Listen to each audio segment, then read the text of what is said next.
और ये सोचिए कि जैसे कि वैसे ये जो समागम कर भी रहे हैं स्त्री पुरुष का, इसमें मिलता कुछ नहीं है जीव को, क्योंकि I the soul wants happiness. जब फिजिकल समागम हुआ, जैसे मान लीजिए 2 मोबाइल हैं, दिख रहे हैं, जो आत्मा है मान लीजिए इसमें सिम कार्ड की तरह है, ये 2 मोबाइल दिख रहे हैं, आत्मा इसमें सिम कार्ड की तरह है। और जब मोबाइल से मोबाइल का ये जुड़ गए या समागम हुआ स्त्री पुरुष का इस प्रकार से, तो सिम कार्ड तो अंदर है, मोबाइल सिम कार्ड को कुछ मिल ही नहीं रहा, जो है मोबाइल का घर्षण हो रहा है, तो उसको वैसे भी कुछ नहीं मिलना। एक काल्पनिक दुनिया में कि मुझे सेंशुअल हैप्पीनेस मिल रही है, सोल को सेंशुअल हैप्पीनेस मिल भी नहीं रही है, वो चाहता भी नहीं है। सोल तो आनंद चाहता है। पहली बात तो सेंशुअल हैप्पीनेस कुछ होती ही नहीं है, कि स्पर्श ही नहीं है तो स्पर्श सुख कैसे होगा। दूसरी बात, अगर होता भी हो तो भी उसे नहीं मिल रहा, क्योंकि तो शरीर के अंदर है। शरीर के अंदर वाले व्यक्ति को शरीर के बाहर की चीजों से कोई मतलब ही नहीं है। और तीसरी बात कि जो सोल है वो आनंद चाहता है, वो तो सेंशुअल हैप्पीनेस चाहता भी नहीं है। सेंशुअल हैप्पीनेस कुछ होती भी नहीं है। सेंशुअल इंटेलिजेंस हो सकती है, बट सेंशुअल हैप्पीनेस कुछ नहीं होती। हैप्पीनेस मीन्स गॉड, आनंद मीन्स गॉड। ये करके भगवान मिलते हैं नहीं, ये करके नर्क मिलता है। तो हम कहते हैं बड़ा आनंद मिलता है, सेंशुअल आनंद नहीं मिलता। आनंद मतलब भगवान, ये करके भगवान मिलते हैं, गोलोक मिलता है नहीं। क्या मिलता है? शास्त्र बोले ये करके नर्क मिलता है। तो बहुत ध्यान देना चाहिए। नर्क जाना है तो बात अलग है। और विष्णु पुराण, महाभारत, श्रीमद् भागवतम अनेकों जगह पे बताया गया एक श्लोक। अब हम देख रहे हैं समय बहुत ज्यादा बीतता जा रहा है। वो श्लोक ये है कि इस पृथ्वी के सारा धन, सारे स्त्रियां, सारा खाना, सारी गाड़ियां यदि एक व्यक्ति को दे दी जाएं तो भी उससे वो संतुष्ट नहीं हो सकता। आप तो सोच रहे हैं ये स्त्री मुझे मिल जाए, या थोड़ा धन मिल जाए, या ये वाली सुंदर कार मिल जाए, घर मिल जाए, मैं संतुष्ट हो जाऊंगा। अरे इस पूरे संसार का सारा धन, सारी गाड़ियां, सारी स्त्रियां मिल जाएं तो भी सुख नहीं होगे। तो आपको समझ नहीं आएगी ऐसा क्यों? ऐसा इसलिए आप सुखी नहीं होगे। अब आपको हम दूसरी भाषा में बोले, इस संसार की सारी घास, सारा तबेले, सारा जल के कुएं, तालाब आपको मिल जाए तो आप खुश हो जाओगे? अब कहोगे नहीं, मैंने क्या करना है घास का, तबेलों का या किसी भी चीज का। तो वो गधे हैं, गधों के लिए तो ठीक है ना, वो उससे संतुष्ट हो सकते हैं, गधे हो सकते हैं, आप नहीं हो सकते। नहीं, अब मैं नहीं हो सकता। जैसे गधों को ये सब नहीं चाहिए, कार वगैरह ये सब नहीं चाहिए, और क्योंकि उससे उनको कोई लेना देना नहीं है, वैसे ही हमें भी इनमें से कोई चीज से कोई लेना देना नहीं है। ना हम गधे हैं, ना हम मनुष्य हैं। मनुष्यों को इन चीजों से भले लेना देना हो, गधों को भले तबेले से, घास से लेना देना हो, पर ना हम गधे हैं ना मनुष्य हैं। I the soul wants happiness, बस यही सत्यता है। इसके अलावा सब कल्पना मात्र है। इसलिए तो शिव जी कह रहे हैं पार्वती जी को, सुनो कहूं मैं अनुभव अपना, सत हरि भजन जगत सब सपना। ये बिल्कुल सपना की जिंदगी है। मेरी कोई स्त्री है या मैं स्त्री समागम कर लूंगा, मेरे को आनंद मिल जाएगा। अरे पहली बात तो कुछ मिलेगा नहीं। 2 फोन हैं, ये चिपके हुए हो तो चिप को क्या मिलेगा? अपने आप को पूछो। इसी को मनन करना कहते हैं। वो तो ये लड़के मनन पे नहीं जाते। अरे तुमको मनन नहीं करना इस पे। सबसे बड़ी समस्या सेंसुअल इंटेलिजेंस की डिजायर होना। मनन नहीं करना, मुझे कुछ नहीं मिलेगा। मनन नहीं करेगा तो सिर्फ होगे। और दूसरा, जैसे मैं गधा नहीं हूं वैसे मैं मनुष्य नहीं हूं। जैसे गधों की सारी चीजें मिल जाए मुझे कुछ नहीं मिलेगा, वैसे मनुष्यों की सारी चीजें मिल जाए तो सोल को क्या मिलेगा? सोल कोई कलयुग में सब लोग कर रहे हैं, तो soul is not part of Kalyug, soul is beyond yugas. और ये भगवान ने जो नियम बनाए सभी युगों के प्राणियों के लिए हैं, सनातन काल के लिए हैं। अभी किसी से भी पूछे कि सबसे श्रेष्ठ सुख क्या है संसार का, कौन बताएगा? कौन बताएगा? सामान्यतः व्यक्ति बोलते हैं स्पर्श सुख, परंतु हां, मूढ़ व्यक्तियों के लिए तो ये श्रेष्ठ सुख है, जो मूढ़ हैं। क्यों?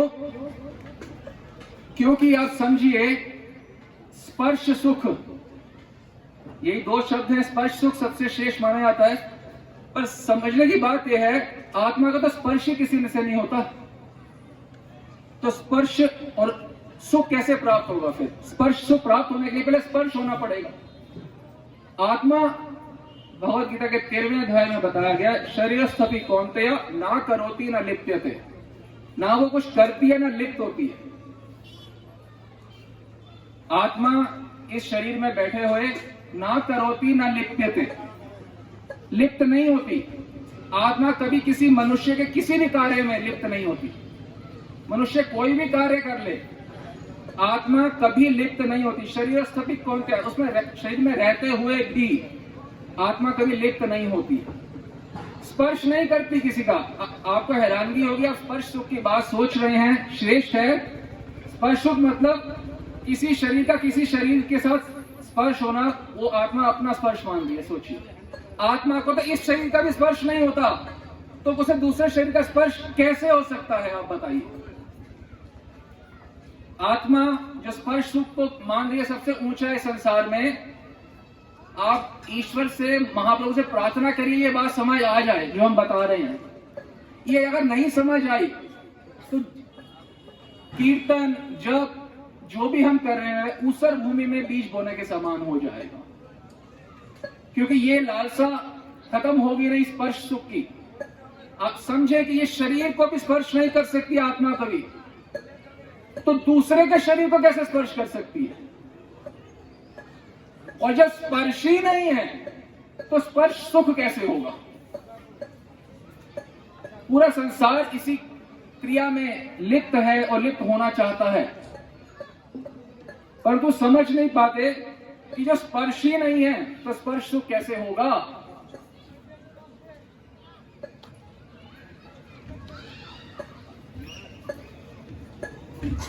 भगवान बताते ना तेषु रमते बुद्धः, जो बुद्धिमान व्यक्ति है, जो बुद्धिमान व्यक्ति है वो इन स्पर्श सुख के अंदर रमण नहीं करता। स्पर्श सुख में रमण नहीं करता। क्यों नहीं करता रमण?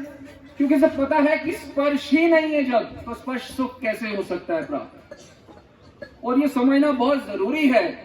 ये इसलिए क्योंकि जब तक व्यक्ति के अंदर स्पर्श सुख की चाह रहेगी, तो चाहे वो जंगल में चला जाए, चाहे वो गुफा में चला जाए, वो ध्यान करे गौरांग महाप्रभु के ऊपर, गौर नाम ले, गौर गायत्री करे, अपना कोशिश करे पूर्ण रूप से ध्यान करने की। पर यदि उसको लगता है कि स्पर्श सुख इस संसार में है, और गुफा में रहते रहते भी चिंतन गौर का नहीं स्पर्श सुख का करेगा। और यदि ये स्पष्टीकरण हो कि स्पर्श सुख त्रिकाल में संभव नहीं है, हमने कभी किसी को स्पर्श ना कभी किया है, ना अब कर रहे हैं, ना कभी कर पाएंगे। स्पर्श सुख मतलब एक ऐसी चाह जो कभी पूरी नहीं हो सकती संसार में। संभव नहीं है स्पर्श करना। किसी की औकात नहीं है कि मुझे स्पर्श कर सके परमात्मा के अतिरिक्त। केवल परमात्मा ही मुझ आत्मा को स्पर्श कर सकता है। केवल मेरा प्रीतम, मेरे प्राणनाथ श्री गौर सुंदर ही मुझे स्पर्श कर सकते हैं। संसारी व्यक्ति अपने आप को स्पर्श नहीं कर सकता, तो हमें कैसे स्पर्श करेगा। और जब तक स्पर्श सुख की इच्छा से रहित नहीं होंगे, तब तक भगवत प्राप्ति तो छोड़िए, भगवत प्राप्ति की इच्छा भी जागृत नहीं होगी। क्योंकि इच्छा तो स्पर्श सुख में गई हुई है कि प्राप्ति में, कि मुझे स्पर्श सुख मिल जाए, मैं स्पर्श सुख को बढ़ा लूं। अब अपने आप से पूछिए, जो एक भैंस होती है, भैंस अपने आप को भैंस मान के एक भैंसी का स्पर्श सुख प्राप्त करना चाहती है, और एक गधा अपने आप को गधा मान के एक गधी का स्पर्श सुख प्राप्त करना चाहता है, और एक मनुष्य अपने आप को पुरुष मान के स्त्री का स्पर्श सुख प्राप्त करना चाहता है। तो इनमें भेद क्या है? क्या इनमें कोई भेद है? जैसा गधा वैसा भैंस और वैसा ही पुरुष। इसी को कहा जाता है सामान्यम एतम पशु भी नराणाम। जिसमें स्पर्श सुख की इच्छा है वो एक भैंस से या गधे से अलग नहीं है, उनके बिल्कुल समान है। पशु भी समान। I don't have any problem. जिस व्यक्ति में स्पर्श सुख की इच्छा है वह पशु के समान है। व्यक्ति सोचे कि हाँ कोई बात नहीं, मैं तो विवाहित हूं, या मैं, ये जो अविवाहित हैं उनके लिए ये प्रवचन होगा। नहीं, ये विवाहित के लिए भी उतना ही है। क्योंकि व्यक्ति सोचे हम तो विवाहित स्त्री पुरुष हैं, तो हमारी जब इच्छा हो हम अपनी काम क्रीड़ा में प्रवृत्त हो सकते हैं। देखिए, जो विवाह के अतिरिक्त ये क्रियाकलाप करता है वो निश्चित रूप से नरक का गामी होता है, निश्चित रूप से, इसमें कोई संदेह नहीं है। परंतु विवाहित होकर भी यदि इसी क्रिया में प्रवृत्त है तो उसको भगवत चरणों की प्राप्ति कभी नहीं होगी। क्यों? धर्म अविरुद्धो कामो अस्मि। जो धर्म के विरुद्ध जो काम है वो भगवान नहीं है। जो धर्म के युक्त काम है वो संतान उत्पत्ति के लिए काम क्रीड़ा जो होती है उसका मना नहीं है, संतान उत्पत्ति के लिए, ये श्री कृष्ण कह रहे हैं। उसके अतिरिक्त चाहे विवाहित हो चाहे अविवाहित हो, ये बहुत नीचे दर्जे की बात है। हम तो विवाहित हैं, हाँ उससे अच्छी है, यहाँ इधर उधर मुंह मारना उससे अच्छा है। परंतु यदि भगवत प्राप्ति करनी है तो ये तो बहुत नीचे का स्तर है, बहुत नीचे का स्तर। 10-20 साल हो गए, 2-2, 3-3 बच्चे, उसके बाद जब इच्छा ये तो प्राप्ति कुछ नहीं होगी। और आप एक बात सोचिए कि यदि हम औरों के शरीर से अनासक्त नहीं हो पा रहे तो इस शरीर से कैसे अनासक्त होंगे? इस शरीर से तो अपने आप को अनासक्त करना पड़ेगा यदि भगवत प्राप्ति करनी है। हम औरों के शरीरों के पीछे पड़े हुए हैं, चिपके पड़े हैं, दिमाग में भूसा भरा हुआ है। हाँ, औरों के शरीर, अरे तुम्हारा इस शरीर से भी कोई संबंध नहीं है, इस शरीर का स्पर्श भी तुम्हें नहीं मिल रहा। किसी के शरीर का क्या स्पर्श मिल सकता है? दूसरी भाषा, आपको आपकी भाषा में यदि हम समझाएं, स्पर्श करने के लिए किसी को स्त्री होना पड़ेगा और किसी को पुरुष होना पड़ेगा, ठीक बात है। श्री कृष्ण गीता में क्या कह रहे हैं? वासांसी जीर्णानि, ये सब तो वस्त्र हैं। किसी ने स्त्री का वस्त्र डाला है, किसी ने पुरुष का। स्त्री इस संसार में एक भी नहीं है, संसार में स्त्री, और पूरे ब्रह्मांड में भी एक भी पुरुष नहीं है। क्यों? ये तो वस्त्र है। आपको पहले व्यक्ति तो होना पड़ेगा ना स्पर्श सुख के लिए। आप व्यक्ति नहीं हो। गौरांग महाप्रभु क्या बता रहे हैं? वे कहते हैं सब आत्मा चित्त कण है। आत्मा जो मैं हूं वो क्या हूं? चित्त कण। मैं कण हूं, कण, एक छोटा सा कण। कैसे आप देखते हो सूरज की जब रोशनी आती है खिड़की से तो छोटे छोटे कण दिखते हैं, बस मैं वो एक छोटा सा कण हूं, छोटा सा कण। मैं कभी व्यक्ति नहीं बना, मैं कभी भी स्त्री या पुरुष नहीं था, ना अब हूं। हम में से कोई भी स्त्री या पुरुष नहीं है, ये उपनिषद बताते हैं। हमारा कभी भी कोई लिंग नहीं था, क्योंकि हम इस संसार में हैं तो अलग अलग शरीरों में जा रहे हैं। हम कभी भी स्त्री या पुरुष नहीं बने कभी भी। और स्पर्श सुख के लिए किसी को स्त्री और किसी को पुरुष तो होना ही पड़ेगा। आप समझ पा रहे हैं इस बात को? इस संसार में एक भी स्त्री नहीं है और एक भी पुरुष नहीं है, सब चित्त कण है। और एक गलत मान्यता की वजह से, एक ये भारी गलत मान्यता कि स्पर्श सुख है और वो बहुत ऊंचा है, इस वजह से हमारे अनंत जन्म व्यर्थ जा चुके हैं। और एक और बात जो बहुत महत्वपूर्ण बात है, सबका सबसे बड़ा डिजीज है इस मटेरियल वर्ल्ड में, सबसे बड़ा डिजीज क्या है भाई? क्या डिजीज है सबसे बड़ा? काम एव लस्ट, काम। हम देखो एक कण है और कण क्या सोचता है मुझे सुख कैसे मिलेगा? एक कण सोच रहा है मैं एक मनुष्य को स्क्वीज करके सुख प्राप्त कर लूंगा। जैसे वो गन्ना हो गया तो स्क्वीज करके मैं गन्ने का रस मिल जाएगा। यही है ना सेंसुअल डिजायर। और क्या होता है? एक मनुष्य की बॉडी को स्क्वीज कर दूंगा ऐसे वैसे और उससे मैं आनंदित हो जाऊंगा। कौन सोच रहा है ये? कौन सोच रहा है? कर्ण। कोई लॉजिक है इस बात का? क्या है ये? कल्पना।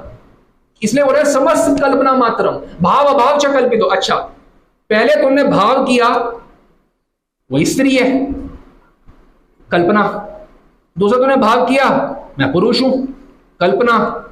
फिर तुमने भाव किया मैं कंप्लीट नहीं हूं। फिर तुमने भाव किया मैं सहज सुख राशि नहीं हूं। फिर तुमने सोचा कर्ण है मैं इसको स्क्वीज कर दूंगा और मैं आनंद प्राप्त कर दूंगा। इससे बड़ी कोई कॉमिक मूवी हो सकती है? गलत बोल रहे हैं तो बोलो नहीं गुरुजी आप ही गलत हो, हम यही सही है स्क्वीज करना। अरे मूर्ख, कर्ण कण, आप ये सोचो, ये मत सोचो कि ये मनुष्य सोच रहा है स्क्वीज करके आनंद मिलेगा। एक कण सोच रहा है, आप कण हो, कण, एक बिंदु कण, लिंग रहित।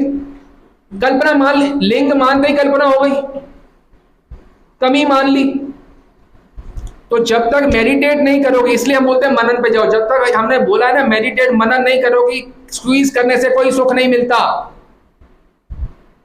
और थूक चाटने से कोई सुख नहीं मिलता। सुबह जाते हो कुल्ला करने, इसलिए सभी जाते हो कुल्ला करने, सुबह उठ के क्या निकलता है? थूक, गंद निकलता है ना, तो उसमें आनंद कहां मिलेगा? वो थोड़ा राधा आदर सुधापान शालिनो वन मालिनो थोड़ी ना है, आप कोई अमृत थोड़ा निकल रहा है। सही है गलत है? राधा आदर सुधापान, वहां अमृत निकलता है, रियलिटी है ना, वहां अमृत निकलता है, यहां थूक निकलती है। थूक चाट के आनंद मिलेगा, इससे बड़ी कल्पना कोई हो सकती है तो हमें बता दो। सही है गलत है? थूक चाट के और स्क्वीज करके हमें आनंद मिल जाएगा, यही सारा जीवन का सार है संसार का इस समय। सही बात है? थूक चाटो, स्क्वीज करो, आनंद मिलेगा। कौन सोच रहा है? कण। क्या बोल रहा है? भाव भाव च कल्पितो, सब कल्पना है, एक पैसे की रियलिटी नहीं है इसमें। अच्छा, इसमें थोड़ा और डीप जाओ आप देखते हो आजकल के जमाने में कोई पुरुष शरीर में आया है, उसको स्त्री से नहीं अट्रैक्शन, उसको पुरुष से ही होता है, जिसको भाषा में गे बोलते हो। तो उसके अंदर कल्पना जो है स्त्री के लिए नहीं है, पुरुष के लिए है। तो आप क्या बोल रहे? कल्पना ही है ना। जो स्त्री के लिए वो कल्पना कैसे नहीं हुई? है तो कण भाई, तू कण है, तू स्त्री के लिए कल्पना कर या पुरुष के लिए, तो है तो कल्पना। अच्छा, दूसरा देखो, स्त्री के शरीर में होते हैं कई, उनको पुरुष नहीं चाहिए तो उनको स्त्री चाहिए होती है। अच्छा, तो जो उनको स्त्री चाहिए वो कल्पना है कि नहीं? अगर ये स्त्री चाहता है, स्त्री चाहती है, स्त्री को पुरुष चाहना चाहिए। जो तत्व के मामले कहते हैं पागल, ये स्त्री पुरुष चाहती है, समझ रहे हो?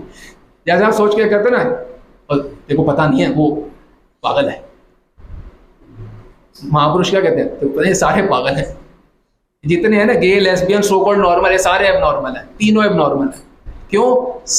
भाव भाव च कल्पित हो, सारे कल्पना है कि अल्टीमेट क्या है? स्क्वीज करना है ना किसी मनुष्य को और थूक चाटनी है।